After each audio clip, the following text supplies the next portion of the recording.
o Dr. Ramendra Nath Banerjee e, posteriormente, o Dr. Ian Stevenson, catedrático de neuropsiquiatria da Universidade de Virgínia, publicaram obras memoráveis. O último, o célebre 20 casos que sugerem a reencarnação.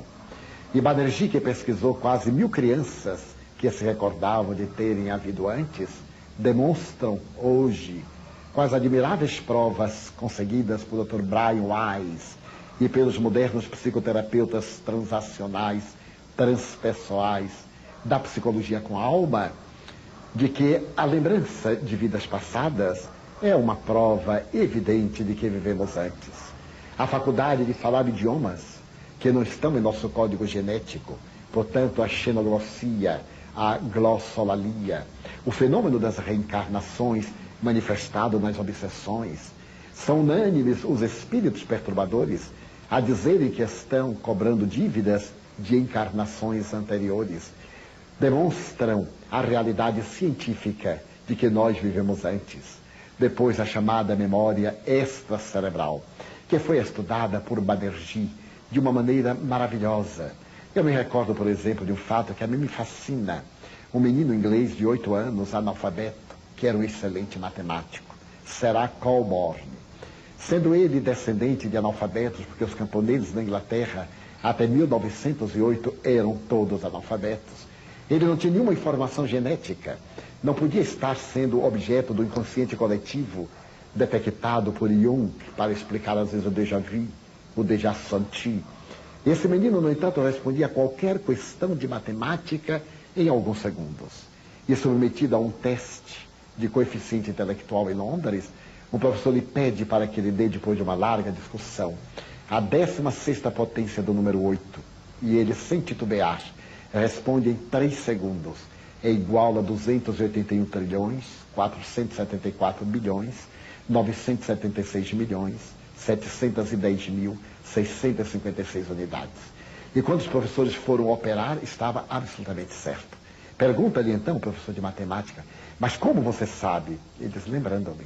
Eu me lembro que não me lembrava que lembrava. Agora que eu recordei, eu me lembro que sei. Estava numa memória não genética, não numa memória cerebral. Então são as provas demonstrativas de que a vida é uma realidade antes da organização biológica.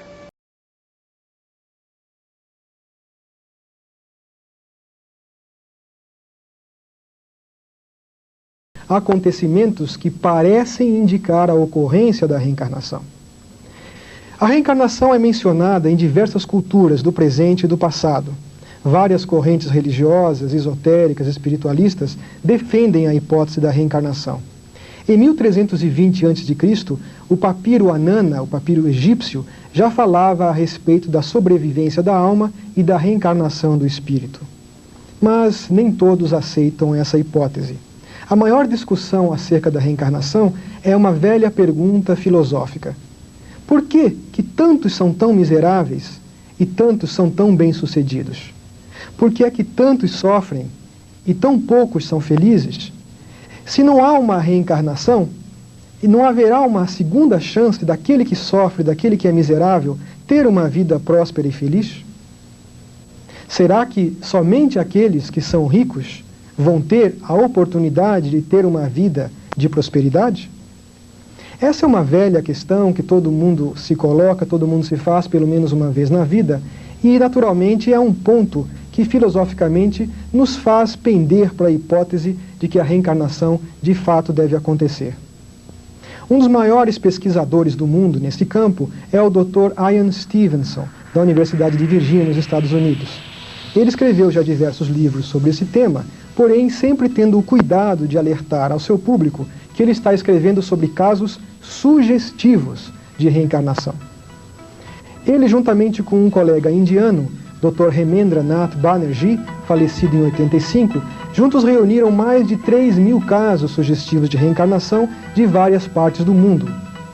No Brasil, nós também temos diversos casos desse tipo, sendo que o maior estudioso brasileiro é o engenheiro civil Dr. Hernani Guimarães Andrade, autor de uma célebre obra no campo chamada Reencarnação no Brasil.